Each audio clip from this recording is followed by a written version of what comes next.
This is Your Anxiety Toolkit, episode number 284.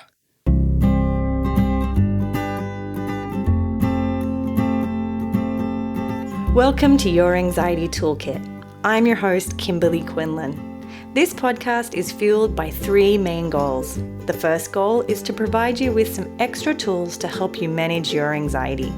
Second goal, to inspire you. Anxiety doesn't get to decide how you live your life. And number three, and I leave the best for last, is to provide you with one big, fat virtual hug. Because experiencing anxiety ain't easy. If that sounds good to you, let's go.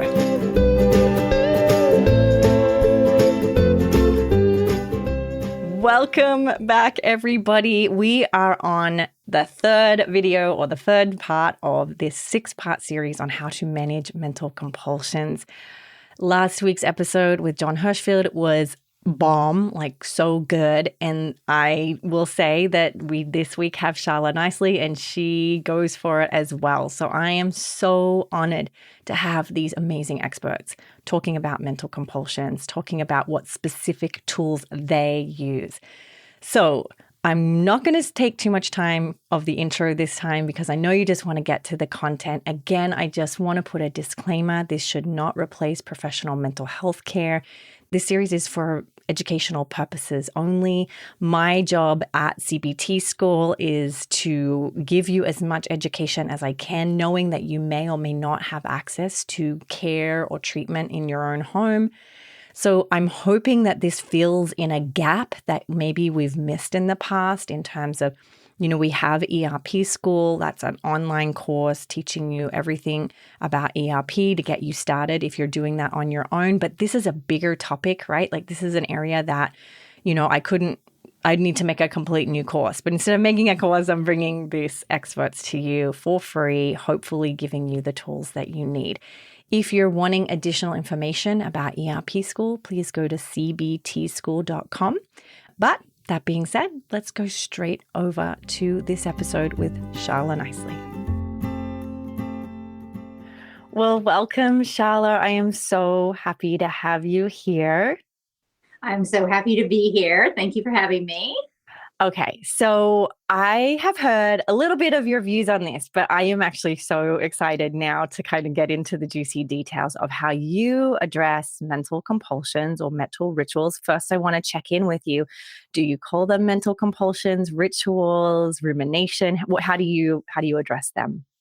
Yeah, all those things. I also sometimes, call it mental gymnastics up in your head, the pas de deux, it's all sorts of things you're doing in your head to try to get some relief from anxiety. Right.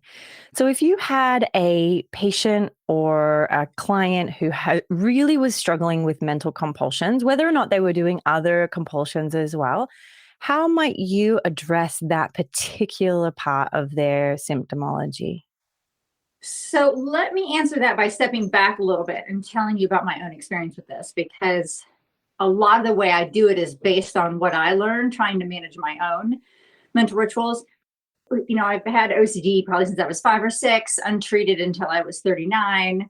I stumbled upon the right treatment when I went to the IOCDF conference and, started doing exposure mostly on my own. I went to Reed Wilson's 2-day group where I learned how to do it, but then the rest of the time I'm sort of implementing on my own. And even though I had, quite a few physical compulsions, I would have considered myself a primary mental ritualizer, meaning if we look at the majority of my compulsions were up in my head. And the way I think about this is I think that sometimes if you have OCD for long enough and you've got to go out and keep functioning in the world and you can't do all these rituals so that people could see, because then people will be like, what's wrong with you? What are you doing? You take them inward. And so mental compulsions can take the place of physical compulsions that you're not able to do for whatever reason because you're trying to function. And I'd had untreated OCD for so long that most of my rituals were up in my head. Not all, but a great majority of them. So when I started to do exposure, what I found was I could do exposure therapy straight up going and facing my fears, like going and being around things that might be triggering, all I wanted. But I wasn't necessarily getting better because I wasn't addressing the mental rituals. So basically, I'm doing exposure without response prevention or exposure with partial response prevention, which can make things either worse or just sort of neutralize your efforts. So what I did was I figured out how to be in the presence of triggers and not be up in my head trying to do analyzing, justifying, figuring it out, replaying the situation with a different ending, all the sorts of things that I would do over and over in my head. And the way I did this was I took something I learned from Jonathan Grayson in his book, Freedom from OCD. I know you're having him on for this series too.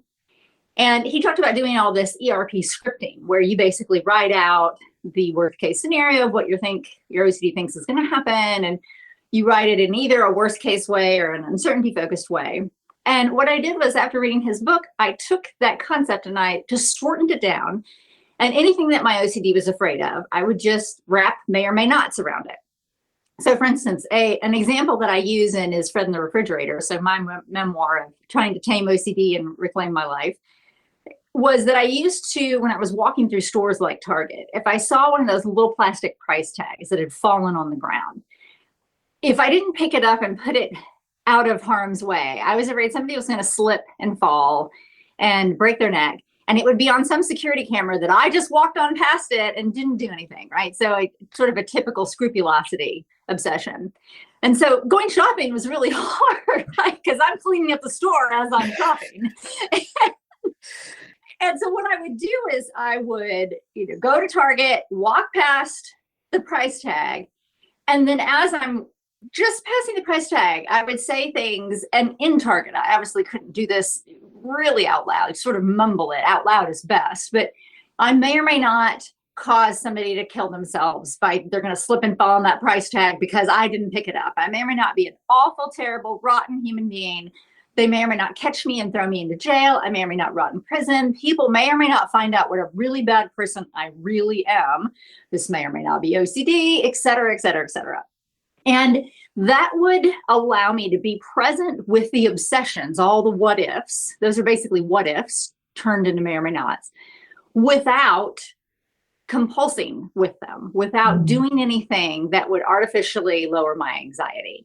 So it allowed me to be in the presence of those obsessive thoughts while interrupting the pattern of the mental rituals. And that's really how I use may or may nots and how I teach my clients to use may or may nots today, is using them to really be mindfully present of what the OCD is worried about while not interacting with that content in a way that's going to make things worse. So that's how I developed it for myself. And I think that, and that is a tool that I would say is an intermediary tool. So I use that now in my own recovery. I don't have to use may or may nots very often at all. If I get super triggered, which doesn't happen too terribly often, but if I get super triggered and I cannot get out of my head, I'll use may or may nots. But I think the continuum is that you try to do something to interrupt the mental rituals, which for me is the may or may nots. You can also, people can write down the scripts, they can do a worst case scenario. But eventually what you're trying to get to is you're trying to be able to hear the OCD, what ifing in your head, and completely ignore it. And I call that my shoulders back way of thinking about things. You put your shoulders back and you move on with your day. You don't acknowledge it. What I'll do with clients, I'll say, if you had the thought a blue Martian is going to land on my head, you wouldn't even do anything with that thought. That thought would just sort of go in and go out and wouldn't get any of your attention. That's the way we want to treat OCD, is just thoughts can be there. I'm not going to say, oh, that's my OCD. I'm not going to say, OCD, I'm not talking to you. I'm not going to acknowledge it at all. I'm just going to treat it like any other weird thought that we have during the day and move on. And so if your question was, how would you help somebody who comes in with mental rituals? Well, first I want to understand, where are they in their OCD recovery? Like, how long have they been doing these mental rituals? What percentage of their compulsions are mental versus physical? What are the kind of things that their OCD is afraid of? Basically make a list or a hierarchy of everything they're afraid of. And then we start working on exposure therapy. And when I have them do exposures, the first exposure I do with people will find something I sort of start in the middle of the hierarchy. You don't have to, but I try. And I will have them face the fear, but then I'll immediately ask them, what is your OCD saying right now? And they'll tell me, and I'll say, I want you to repeat after me. And I have them do this, and everyone that I see hates this, but I have them do it standing up with their shoulders back like Wonder Woman. Because this type of power pose helps them. It changes the chemistry of your body to help you feel more powerful. OCD thinks it's very powerful. So I want my clients to feel as powerful as they can. So I have them stand like Wonder Woman, and they repeat after me. And somebody could, let's just say we are standing near something red on the floor, and I'll say, well, what is your OCD saying right now? And they'll say, well, that's blood, and it could have AIDS in it, and I'm going to get sick. And say, well, that may or may not be a spot of blood on the floor, and I may or may not get sick, and I may or may not get AIDS, but I want to do this. I'm going to stay here. OCD, I want to be anxious, so bring it on. And that's how we do the exposure. Is I ask them what's in their head. I have them repeat after me until they understand what the process is. Mm-hmm. And then I'm having them be in the presence of this and just script away. That's what I call it, is scripting. So that they are in the presence of whatever's bothering them, but they're not up in their head. And anytime something comes in their head, I teach them to pull it down into the script. Never let something sort of be circulating in your head without saying it out loud and pulling it into the script. I will work on this technique with clients as we're working on exposures, because eventually what we'll want to do is, instead of going all over the place, that may or may not be blood, I may or may not get AIDS, I may or may not get sick, I'll say, okay, of all the things you've just said, what is your OCD scared of the most? Let's focus on that. And so I may or may not get AIDS, I may or may not get AIDS, I may or may not have HIV, I may or may not get AIDS, over and over and over again.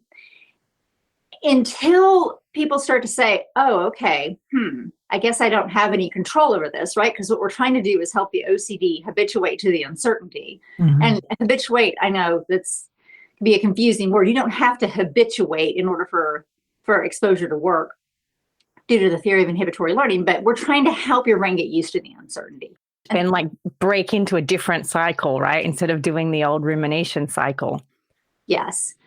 And so then I'll teach people to just find their scariest fear. They say that over and over and over again. Then let's hit the next one. Well, my family may or may not survive if I die, because, if I get a fatal disease and I die, then my family may or may not be left destitute. And then over and over, my family may or may not be left destitute. My family may or may not be left destitute, whatever, until we're sort of hitting all the things that could be circulating in your head. Now, some people really don't need to do that scripting because they're not up in their head that much. But that's the minority of people. I think most people with OCD are doing something in their head. And a lot of people aren't aware of what they're doing, because these mental rituals are incredibly subtle at times. Right. And so as my clients go out and work on these exposures, I'll have them tell me how it's going. I have people fill out forms on my website each day as they're doing exposures, so I can see what's going on. And if they're not really up in their head and they don't really need to do the may or may nots, great, that's better. In fact, just go do the exposure and go on with your life. If they're up in their head, then I have them do the may or may nots. And so that's how I would start with somebody. And so what I'm trying to do is I'm giving them what I call a bridge tool. Because people who've been mental ritualizing for a long time, I have found it's virtually impossible to just stop, because that's what your mind is used to doing. And so what I'm doing is I'm giving them a competing response. And I'm saying, here, instead of mental ritualizing, I'd like you to say a bunch of may or may not statements while standing up and say them out loud while looking like Wonder Woman. Everybody rolls their eyes like, really? But that's what we do as a bridge tool until they've lifted enough mental weights, so to speak, with this technique that they can hear the OCD and start to disengage and not interact with it at all. Right. Then we move to that technique. Is there a reason why, and for some of the listeners, they may have learned this before, but is there a reason why you use may or may nots instead of worst case scenarios? For me, for my personal OCD recovery journey, what I found with worst case scenario is I got too lost in the content. I remember I had a mammogram. It had come back with some abnormal finding. I spent the whole weekend trying to do scripting about what could happen. And I was using worst case scenario. Well, I end up in the hospital, I end up with breast cancer, I end up dead. And by the end of the weekend, I was completely demoralized. I'm like, well, why even bother? Because I'm going to be dead because I have breast cancer.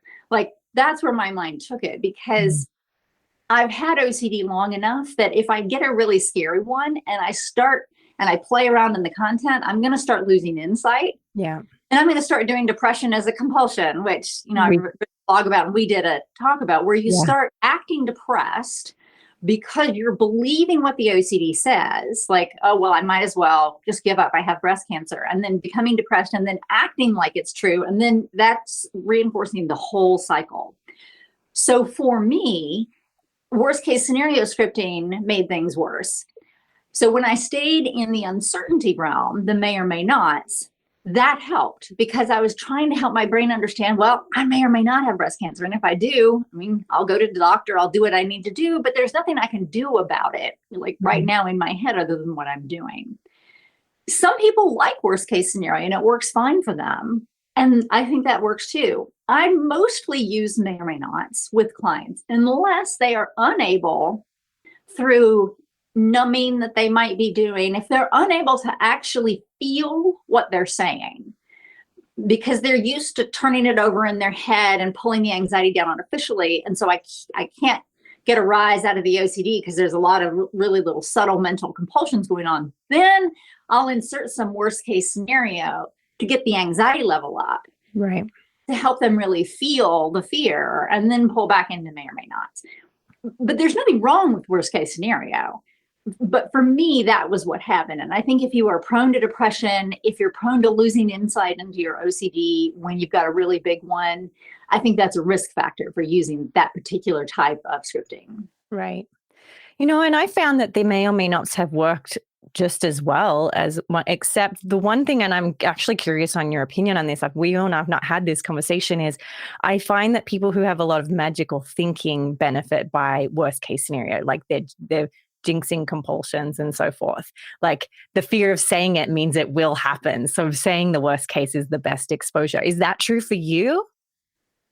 I have not had to use it much on my own magical thing. I certainly had a lot of magical thinking. If I don't hit this green light, then somebody's going to die, But I think the worst case scenario could actually work well in that, because if you use the worst case scenario, it can make it seem so ridiculous that it helps people let go of it more easily. Right.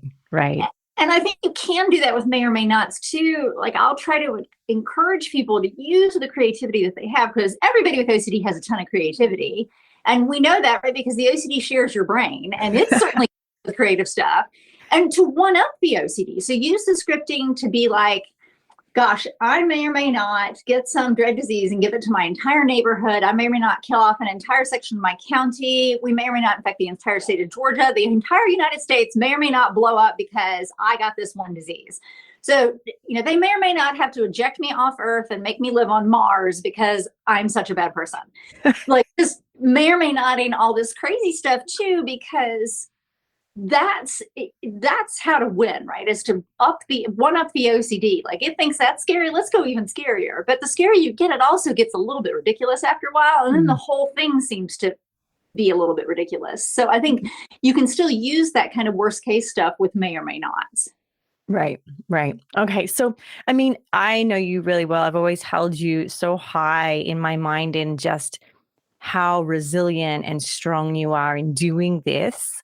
How might you, or how do you help people who feel completely powerless at even addressing this? And if, for you to say it, it sounds very like you're just doing it and it's so powerful. But for those who are really struggling with this idea of, like you said, coming out of your head, can you sort of speak to how you address that in session if someone's really struggling to engage in may or may nots and so forth? Yeah, well, thank you for the kind words, first off. And, I think that it's really common for people with OCD, by the time they get to a therapist, to feel completely demoralized, especially if they've been to multiple therapists before they get to somebody who does ERP. And so they feel like they're the victim at the hands of a very cruel abuser that they can't get away from. And so they feel beaten down. And they don't know how to get out of their heads. They feel like they're trapped in this mental prison and they can't get out. And if somebody is struggling like that, and they're doing the may or may nots, and the OCD is reacting, which of course it will, and coming back at them stronger, which I always warn people this is going to happen, right? When you start poking at this, the OCD is going to poke back and poke back even harder because it wants to get you back in line so it can keep you prisoner.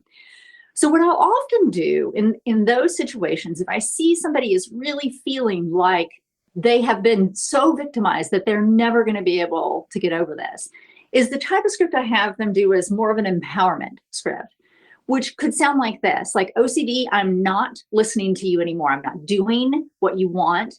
I am strong. I can do this. And I might add some may or may nots in there. And I want to be anxious, and come on, bring it on. You think that's scary? Give me something else. You know, I know you're having Reed Wilson on as part of this too. I learned all that bring it on type stuff and, pushing for the anxiety from him. And I think helping people say that out loud can be really transformative. I've seen people just completely break down in tears of sort of, oh my gosh, I can do this, like tears of empowerment from standing up and yelling at their OCD. If people like swearing, I also just have them swear at it, like they would really swear at somebody who had been abusing them if they had a chance, because swearing actually can make you feel more powerful too. Mm-hmm. And I think we want to use all the tools we can. So I think scripting comes in a number of forms. It's all about really taking what's in your head, turning it into helpful self-talk and saying it out loud. And the reason out loud is important for any type of scripting is that if you're saying it in your head, it's going to get mixed up with all the jumble of mental ruminating that's going on. And so saying it out loud makes it hard for you to ruminate. It's not impossible, but it's hard because you're saying it. Your brain really is sort of only processing one thing at a time. And so if you're talking and really paying attention to what you're saying, it's much harder to be up in your head spinning this around. And so adding these empowerment scripts in with the may or may nots helps people both accept the uncertainty and feel like they can do this, feel like they can stand up to the OCD and say, you've beaten me enough, no more. This is my life. I'm not letting you ruin it anymore. I am taking this back. I don't care how long it takes. I don't care what I have to do. I'm going to do this. And that builds people up enough where they can feel like they can start approaching these exposures. I love that. I think I've had that same experience of how powerful empowerment can be in sort of switching that behavior, right? It's so important.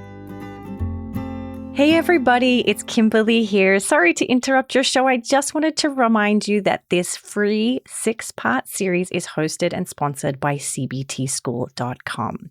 Head on over to cbtschool.com. You'll get incredible, compassion-focused resources for obsessive compulsive disorder, anxiety disorders, and body-focused repetitive behaviors.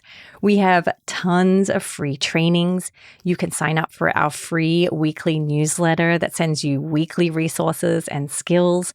We have a whole study vault of online courses and so much more. So head over to cbtschool.com for more information, and let's get back to the show. Now, one thing I really want to ask you is, do you switch this method when you're dealing with other anxiety disorders, health anxiety, social anxiety, panic disorder? What is your approach? Is there a difference, or would you say the tools are the same? There's a slight difference between disorders. I think health anxiety I treat exactly like OCD. Even some of the examples I gave here were really sort of health anxiety statements.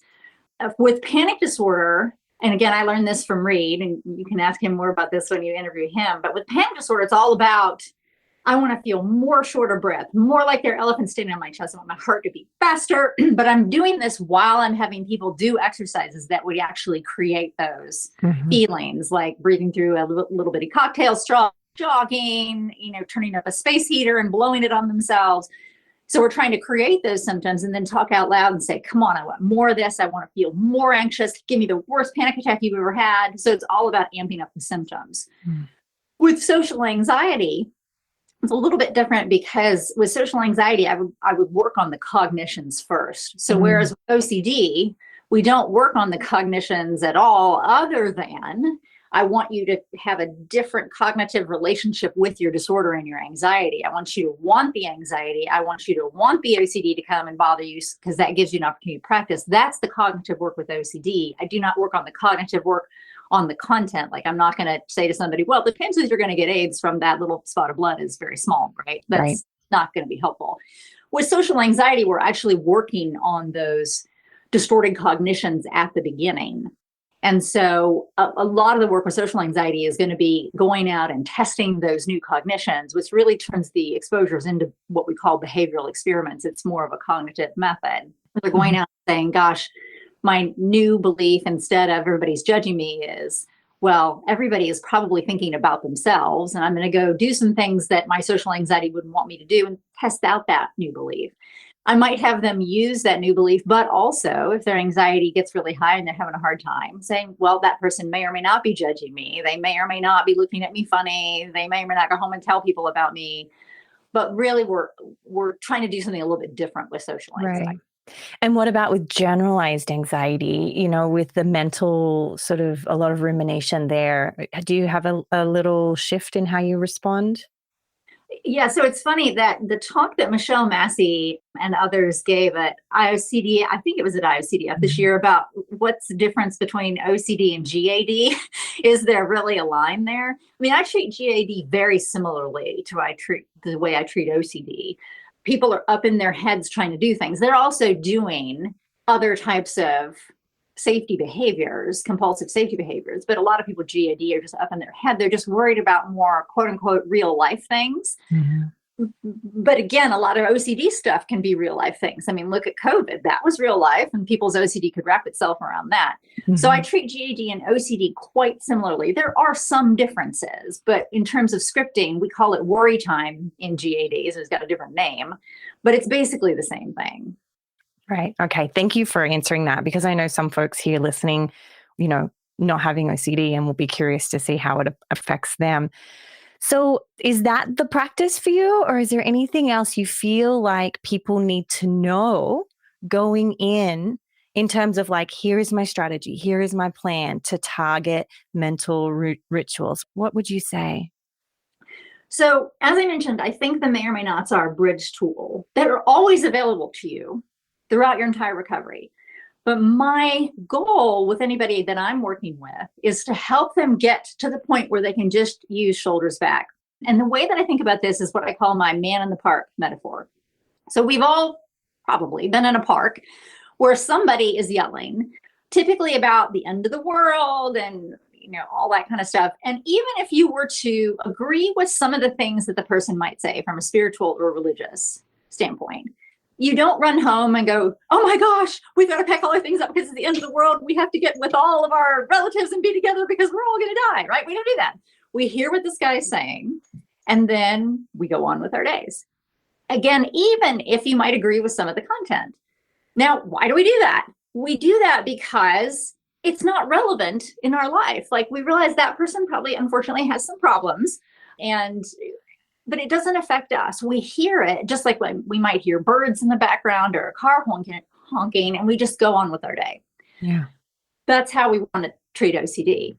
What we do when we have untreated OCD is we run up to the man in the park and we say, oh my gosh, can I have a pamphlet? Let me read the pamphlet. Oh my gosh, you're right. Tell me more, right? And we're interacting with him, trying to get some reassurance that maybe he's wrong, that maybe he doesn't really mean the end of the world is coming soon. Maybe it's going to be like in 100 years. Right? Eventually we get to the point where we're handing out pamphlets for him. Here, everybody take one of these, right? What we're doing with may or may nots is we're learning how to walk by the man in the park and go, the world may or may not be ending. The world may or may not be ending. I'm not taking a pamphlet. The world may or may not be ending, right? So we're trying to not interact with him. We're trying to take what he's saying and hold it in our heads without doing something compulsive that's going to make our anxiety higher. What we're trying to do is practice that enough till we can get to the point that we can be in the park with the guy and just go on with our day. Like, we hear him speaking, but it's just not relevant. It's just not part of our life. So we just move on. And we're not trying to shove him away. It's just like any other noise or sound or activity that you would just, it doesn't even register in your consciousness. That's what we're trying to do. Now, I think another way to think about this is, like, if you think, say you're in an art gallery, art galleries are sort of quiet and there are lots of people standing around, and there's somebody in there that you don't like or who doesn't like you or whatever. You're not going to walk up to that person and tap on their shoulder and say, "Excuse me, I'm going to ignore you," right? You're just going to be like, "I know that person's there. I'm just going to do what I'm doing." And I think I use that to help people understand this transition, right? Because we're basically going from may and may not. So we're saying, OCD, I'm not letting you do this to me anymore. So we are being really aggressive with it, to this being able to be in the same space with it, but we're not talking to it at all because we don't need to, because we can be in the presence with the intrusive thoughts that the OCD is reacting to, just like the presence, all the other thousands of thoughts we have each day, without interacting with them. And that's so interesting. I've never thought of it that way. And so that's where I'm trying to get people, because that is the strongest recovery, is if you can go do the things that you want to do, be in the presence of the anxiety and not do compulsions, physical or mental, you don't give anything for OCD to work with. I have a whole chapter in my memoir about this after I heard Reed say at one of the conferences, we need to act as though what OCD is saying doesn't matter. And that was revolutionary to me to hear that. And that's what we're trying to do both physically and mentally. Because if you can have an obsession and focus on what you want to focus on, do what you want to do, you're not giving OCD anything to work with, and typically it'll just drain away. But this takes time. I mean, it has taken me years to learn how to do this, but I went untreated for 35 years too, right? It may not take you years, but it may, and that's okay, right? It's a process. And I think if you have trouble trying to do shoulders back, man in the park, use may or may nots. You can use a combination, but I think we're trying to get to the point where you can just be with the OCD and hear it flipping out and just go on with your day. In your book, you talk about the different voices, right? There is a BDD voice and an OCD voice. Like, was it harder or easier depending on the voice? Like, was that a component for you in that? Because the words and the voice sounds a little different. I know in your memoir, you give them different names and so forth, which if anyone hasn't read your memoir, they need to go right now and read it. Do you have any thoughts on that in terms of like the different voices or the different ways in which the disorders interact? That's a really great question, because yes, I think OCD does shift its voice and shift its persona based on how scared it is. So if it's a little bit scared, it's probably going to speak to you. It's still going to be not a very nice voice, right? It might be sort of urgent and pleading, but if it's super scared, I talk about mine being like the triad of hell, how my OCD will personify into different things based on how scared it is. And if it's super scared, and it's going to get super big and it's going to get super loud in your head because it's trying desperately to help you understand you've got to save it because it thinks it's in danger, right? That's all of its content. Then I think, and if you have trouble ignoring it because it's screaming in your head, like the man in the park comes over with his megaphone, puts it right up against your ear and starts talking, right? That's hard to ignore. That's hard to act like that's not relevant, right? Because it hurts. Ow, like there's so much noise. That's when you might have to use a may or may not type approach, because it's just so loud you can't ignore it because it's so scared. And that's okay. And again, sometimes I'll have to use that, not too terribly often, just because I've spent a long time working on how to use the shoulders back, man in the park. But if I have to use it, I use it. And so I think your thought about how do I interact with the OCD based on how aggressive it's being also plays into this. I love all this. I think this is really helpful in terms of being able to be flexible. I know sometimes we want just the one rule that's going to work in all situations, but I think you're right. I think that there needs to be different approaches. And would you say it depends on the person? Like, do you give them some autonomy over finding what works for them, or what would you say? Absolutely. If people are up in their heads and they don't want to use may or may nots, I'll try to use some other things. If I really, really think that that's what we need right now is we need scripting, I'll sort of try to sell them on why. But at the end of the day, it's always my client's choice. And I do it differently based on every client. For some clients, it might be just more empowering statements. For some clients where it's more panicky focused, it might be more about bringing on your anxiety. And sometimes it might be pulling self-compassion in and just saying the self-compassion statements out loud. So it really does vary by person. There's no one size fits all. But I feel that people need to have something to replace the mental ritualizing with at the beginning if they've been doing it for a long time. Just because otherwise, it's like I'm giving them a bicycle. They've never ridden a bicycle before, and I won't give them any training wheels. And that's really, really hard. Some people can do it. I mean, some people can just be like, oh, I'm supposed to stop doing that in my head. Okay, well, I'll stop doing that in my head. But most people need something to help them bridge that gap to get to the point where they can just be in the presence with it and not be talking to it in their heads. Amazing. All right. Any final statements from you as we get close to the end? I think that it's important to, as you're working on this, really think about what you're doing in your head that might be subtle, that could be making the OCD worse. And I think talking and being willing to talk to a therapist about putting it all out there. Hey, I'm saying this to myself in my head. Is that helpful or harmful? Because OCD therapy can be pretty straightforward. I mean, ERP, go out and face your fears, don't do rituals. Sounds pretty straightforward, right? But there's a lot of subtlety to this. And the more that you can root out these subtle mental rituals, the better that your recovery is going to be. And know too that if you've had untreated OCD for a long time, you can uncover mental rituals, little bitty ones, for years after you get out of therapy. And that's okay. It doesn't mean you're not in recovery. It just means that you're getting more and more insightful and educated about what OCD is.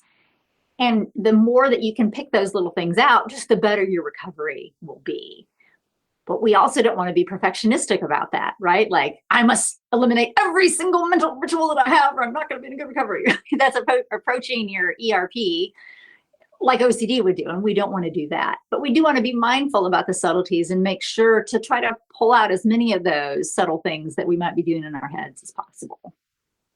Amazing. Thank you. Tell us again, first, let me just say such helpful information, and your personal experience, I think, is really validating and helpful to hear, right? On those little nuances. Tell us where people can hear about you and the amazing projects you've got going on. So you can go to shalanicely.com, and I have lots of free blog posts I've written on this. So there are two pretty extensive blog posts on may or may not. So if you go on my website and just search may or may not, it'll bring up two blog posts about that. If you search on shoulders back or man in the park, you'll find two blog posts on how to do that technique. I also have a blog post I wrote in the last year or so called Shower Scripting, which is how to do ERP, like just some touch-up scripting in the shower, use that time. So I would say go to my website and you can find all sorts of free resources. I've got two books you can find on Amazon, Everyday Mindfulness for OCD, that Jon Hershfield and I co-wrote. And we talk about may or may nots and shoulders back and some other things in there just briefly. And then my memoir is Friend in the Refrigerator, Taming OCD and Reclaiming My Life, is also on Amazon or bookstores, Audible, and that kind of thing. I wonder too if we could, I'm going to put links to all these in the show notes. I remember you did you having a word with your OCD, a video. Oh, yes, that's true. Can we link that too? Yes, and that one I have under my COVID resources because I'm so glad you brought that up. When the pandemic started, my OCD did not like it, as many people who have contamination OCD can relate to. And it was pretty scared all the time, and it was making me scared all the time. And eventually I just wrote it a letter, and I'm like, we're not doing this anymore. And I read it out loud, and I recorded it out loud so that people could hear how I was talking to it. And it was so powerful. Well, thank you. And it's fun to do. I think the more that you can personify your OCD, the more you can think of it as an entity that is within you, but is not you. And to recognize that your relationship with it will change over time. Like sometimes you're going to be compassionate, with it. Gosh, OCD, I'm so sorry. You're scared we're doing this anyway. Sometimes you're going to be aggressive with it. Sometimes you're just going to ignore it. And that changes as you go through therapy. It changes through your life. And I think that recognizing that it's okay to have OCD and to have this little thing, like I think of, like an orange ball with big feet and sunglasses is sort of how I think about it when it's behaving. It makes it less of an adversarial relationship over time and more like I have an annoying little sibling that, gosh, it's just not going to ever not be there. But it's fine. We can live together and live in this uncertainty and be happy anyway. I just love it. Thank you so much for being here and sharing your experience and your knowledge. It's so wonderful. Thank you so much for having me. Please note that this podcast or any other resources from cbtschool.com should not replace professional mental health care. If you feel you would benefit, please reach out to a provider in your area. Have a wonderful day, and thank you for supporting cbtschool.com.